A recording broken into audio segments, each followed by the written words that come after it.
प्रिय विद्यार्थियों, आप सभी का ऑनलाइन क्लास में स्वागत है। आज हम बीएड सेकेंड ईयर का ऑप्शनल सब्जेक्ट भूगोल शिक्षण शास्त्र के अंतर्गत हम पढ़ेंगे। कई फर्स्ट है भूगोल पाठ्यक्रम एवं पाठ्यपुस्तक। भूगोल एवं पाठ्यपुस्तक का पाठ्यक्रम जो है बहुत ही थोड़ा विस्तार से है, जिसके अंतर्गत हमने भूगोल के पाठ्यक्रम की आलोचना विश्लेषण के अंतर्गत बहुत कुछ 4 प्रकार के पाठ्यक्रम पढ़ा हमने। उसी पाठ्यक्रम को आगे बढ़ाते हुए उसी पाठ्यपुस्तक को आगे बढ़ाने के साथ ही आज हम पढ़ेंगे भूगोल पाठ्यक्रम की अच्छी गुणवत्ता वाली शिक्षा। हमने पीछे पढ़ा कि पाठ्यपुस्तक उत्तम पाठ्यपुस्तक की व्यवस्था पढ़ी थी हमने कि भूगोल की पाठ्यपुस्तक इस प्रकार के होने चाहिए। अब उसमें बताएंगे, अब दिखाएंगे पाठ्यपुस्तकों की अच्छी गुणवत्ता की शिक्षा उस पाठ्यक्रम के अंदर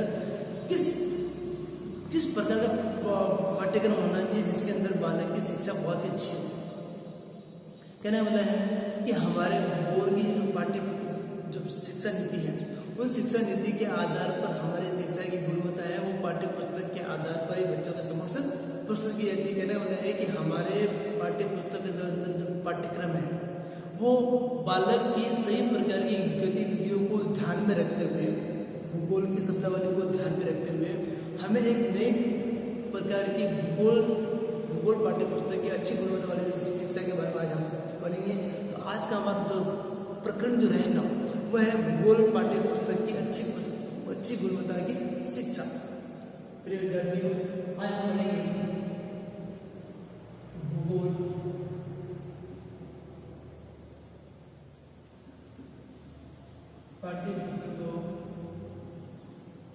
पाठ्यपुस्तकों की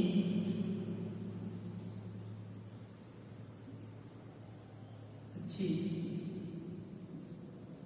गुणवत्ता की शिक्षा।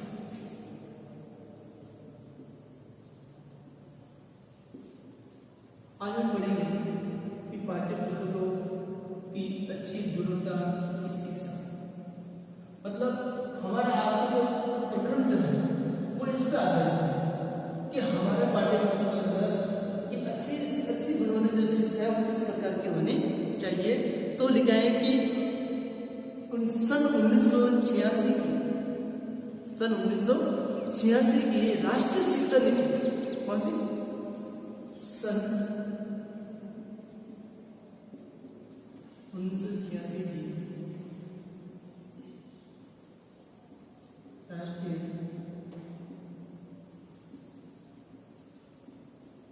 शिक्षा नीति सन 1900 राष्ट्रीय शिक्षा नीति में इन सभी दिशा में सराहनीय कदम उठाने की संकेत दिए गए थे।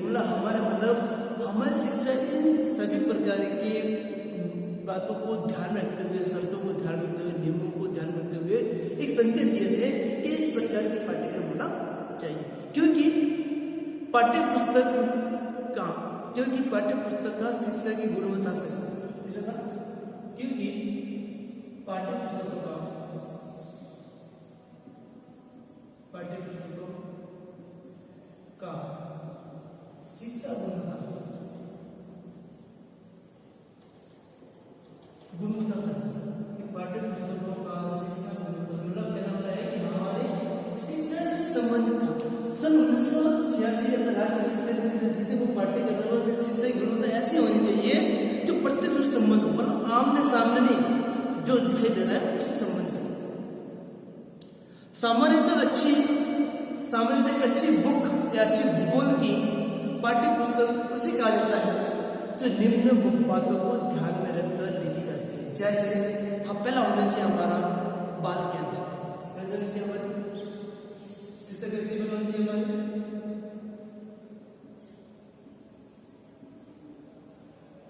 बाल केंद्र होना चाहिए।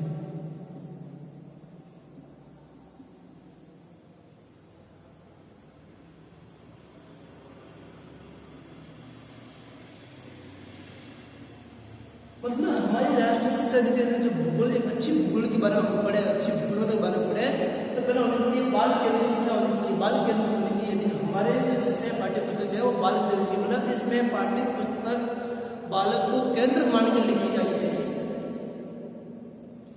जिससे बालक की रुचि, आयु, योग्यता और अन्य मनोवैज्ञानिक तथ्यों के अनुकूल होनी चाहिए। वह सभी उस प्रकार के तथ्यों को ध्यान में रखते हुए, उद्देश्य को ध्यान में रखते, नियमों को ध्यान में रखते हुए बालक का विकास केंद्र मानकर ही किया जाता है, क्योंकि बालक का जो नींव है वो प्राथमिक विद्यालय से रखती है।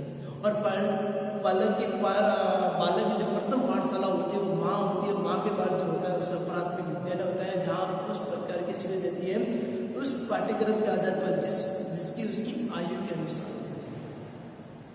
पर आयु के यानी इस तरह अनुकूल होना चाहिए, इस तरह स्तर के अनुसार पाठ्य पुस्तक होने चाहिए, बाल के अंदर होने चाहिए। अब अगर भूगोल के बारे में पढ़े तो सेकंड नंबर पढ़ना है भौगोलिक मानचित्र चित्रों की उपयोगिता होनी चाहिए।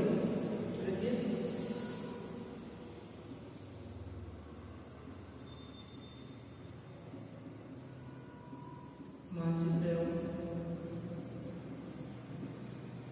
चित्रों की उपयोगिता होनी चाहिए।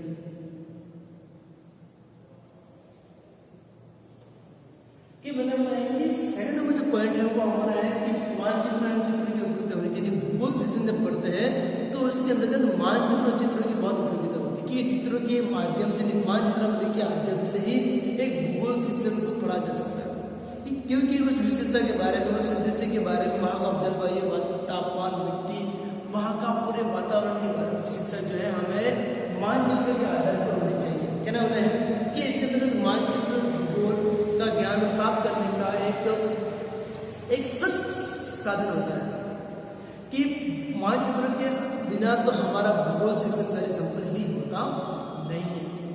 मानचित्र के बिना भूगोल का विद्यार्थी ठीक उसी प्रकार से अधूरा है जिस प्रकार अस्त्र शस्त्रों के बिना योद्धा, जब कहने वाली कहावत है कि जब रणभूमि में खड़े हैं और हमारे पास शस्त्र नहीं है तो वहां खड़े रहने का मतलब नहीं, युद्ध करने का मतलब नहीं है। कहने वाला है कि हमारे पास में पूर्ण ज्ञान होना चाहिए, अर्थात हमारे ज्ञानों को जो है हमारे ज्ञान को बढ़ावा देने वाले जो है वो मानचित्र और चित्रों के आधार पर हम जिस सकते हैं, पढ़ाई को आगे बढ़ा सकते हैं। तो भौगोलिक मानचित्र भूगोल के अंतर्गत हमें मानचित्रों की विशेषता को ध्यान में रखते हुए बालक को एक सूक्ष्म ज्ञान के बारे में बताना चाहिए, जिस प्रकार युद्ध जो होता है वो अस्त्र के बिना अधूरा है।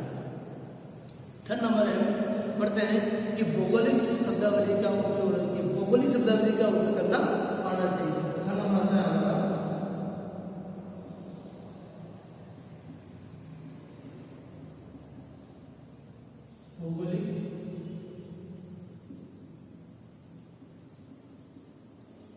भौगोलिक शब्दावली का उपयोग करना, भौगोलिक शब्दावली का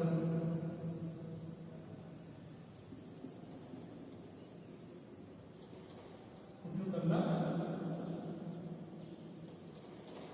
चाहिए, भौगोलिक शब्दावली का उपयोग करना चाहिए। अन्य फोर्थ जो पॉइंट नहीं, थर्ड जो पॉइंट आता है भौगोलिक शब्दावली का उपयोग करना चाहिए। मतलब भूगोल भूगोल का विषय पढ़ रहे हैं, भूगोल शिक्षण पढ़ रहे हैं या भूगोल शिक्षण शास्त्र पढ़ रहे हैं, तो भूगोल शिक्षण शास्त्र बताया गया है कि हमें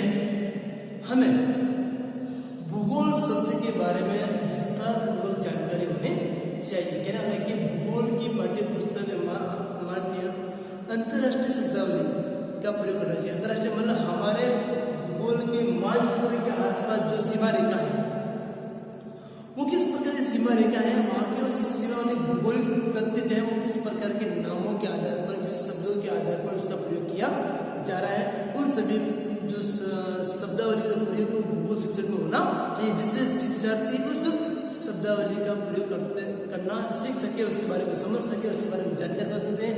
ये शब्द का मतलब यह होता है। क्या मतलब है कि भूगोल को शब्द ऐसे होते हैं जो हमारे उससे संबंधित भौगोलिक तथ्यों संबंधित ही होते हैं।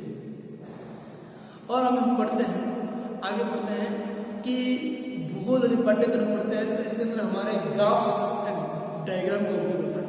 तो फोर्थ में पढ़ेंगे हम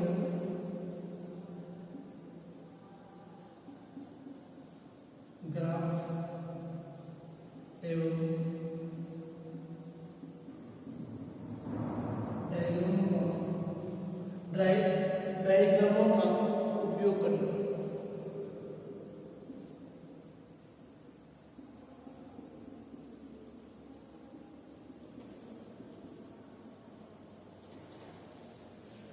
ग्राफ एवं डायग्रामों का उपयोग करना चाहिए। फोर्थ नंबर जो टॉपिक आता है हमारा वो है ग्राफ एवं डायग्राम। हमारे भूगोल शिक्षण के अंदर जो होता है ग्राफ्स के बारे में होता है। उतार चढ़ाव वस्तुओं के आधार पर, मौसम के आधार पर, स्थानों के आधार पर हमारे ग्राफ्स होते हैं। कितने लेवल तक बारिश हुई है, कितने लेवल तक गिरी है, कितनी जनसंख्या बढ़ी है, उन सभी को जो हम ग्राफ के माध्यम से समझाते हैं। तो भूगोल की पाठ्य पुस्तक में विभिन्न प्रकार की वस्तुओं के बारे में, स्थानों के बारे में, मौसमों के बारे में तथा उन सभी गतिविधियों को समझाने के लिए हमें डायग्राम्स और ग्राफ का उपयोग करना पड़ता है। और सावधानी करना पड़ता है क्योंकि इसमें एक mm भी ऊपर नीचे नहीं होना पड़ता है। अतः कहना है कि ताकि सही स्थिति का ज्ञान हो सके। मतलब हमारा जो है, हमने आपको देखा होगा कि हमने एक ग्लोब देखा है, विश्व का ग्लोब देखा है, पृथ्वी देखी है। उस पृथ्वी के ऊपर अक्षांश और देशांतर देखा होगा, क्या होती है, ग्राफ्स होती है कि कितने डिग्री हमारा जो राज्य है, हमारा डिस्ट्रिक्ट है, हमारा राष्ट्र है, वो कितने अक्षांश और कितने देशांतर के मध्य स्थित है। उस किसी स्थिति का ज्ञान पता करने के लिए हमें ग्राफ और डायग्रामों का उपयोग करना आना चाहिए, जिससे हमें मालूम पड़ता है उसकी वास्तविक स्थिति के बारे में जानकारी प्राप्त हो सके। और जानकारी से जब मालूम पड़ जाता है, जब हम पढ़ते हैं कि राजस्थान का और भारत की स्थिति विस्तार पढ़ते हैं कि उसके राजस्थान का क्षेत्रफल कितना है, राजस्थान की स्थिति कैसी है, उसी प्रकार भारत से कहती है, तो उन सभी की जानकारी जो है हमें ग्राफ और डायग्राम के माध्यम से मिलती है। अगला पॉइंट पढ़ते हैं नवीन आंकड़ों, नवीन शक्ति आंकड़ों का समूह संरचना। क्योंकि भूगोल शिक्षण है,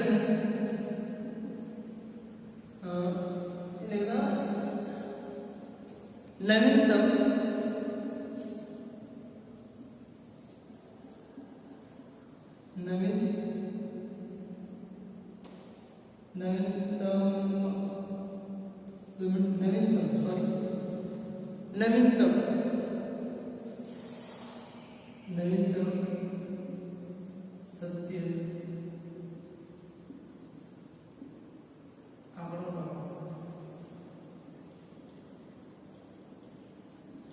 समावेश होना चाहिए। नवीनतम सत्य आंकड़ों का समावेश होना चाहिए।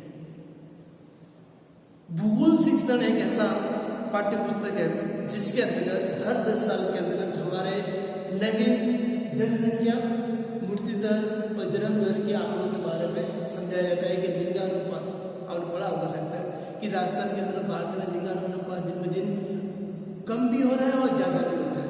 हमारा मतलब जनसंख्या जो है दिनों दिन तीव्र गति से बढ़ रही है। तो भूगोल पाठ्य पुस्तक में दिए गए सभी क्योंकि सामग्री, ये सभी तथ्यों आगामी आने वाले आंकड़ों की पूर्ण सही पहचान होनी चाहिए। साथ ही साथ नवीन आंकड़ों का भी समावेश होना चाहिए इसमें हमारे पाठ्य पुस्तकों के बारे में। जब पाठ्य पुस्तकों के बारे में हम नवीन ज्ञान की जानकारी प्राप्त करते हैं, हमारा आंकड़ा होता है कि भारत का लिंगानुपात कितना है, शिक्षा अनुपात कितना है, जनसंख्या दर कितनी है, उन सभी आंकड़ों की सही पहचान जो है हर 10 साल के बाद हमारा पाठ्य पुस्तक क्या होता है, नवीनीकरण होता है। और नवीन यानी पाठ्य पुस्तक चेंज होता है और परिवर्तन होता है, और परिवर्तन के आधार पर हमारे जनसंख्या के आंकड़े हैं, उतार चढ़ाव है, उन सभी को हमारे पाठ्य पुस्तक के माध्यम से उसको नई पाठ्य पुस्तक के अंतर्गत नए आंकड़ों का समावेश होना बहुत ही जरूरी है, जिसके बारे में विद्यार्थी सही जानकारी मिल सके, सही सत्य से प्रमाणित हो सके। इसलिए हमारे भूगोल पाठ्य पुस्तक के अंदर नवीन शक्ति आंकड़ों का समावेश होना बहुत ही अति आवश्यक है। इसके बिना हमारा राय देना बहुत ही गलत है। तो प्रिय विद्यार्थियों, आज हमने जो पढ़ा है भूगोल पाठ्य पुस्तक की अच्छी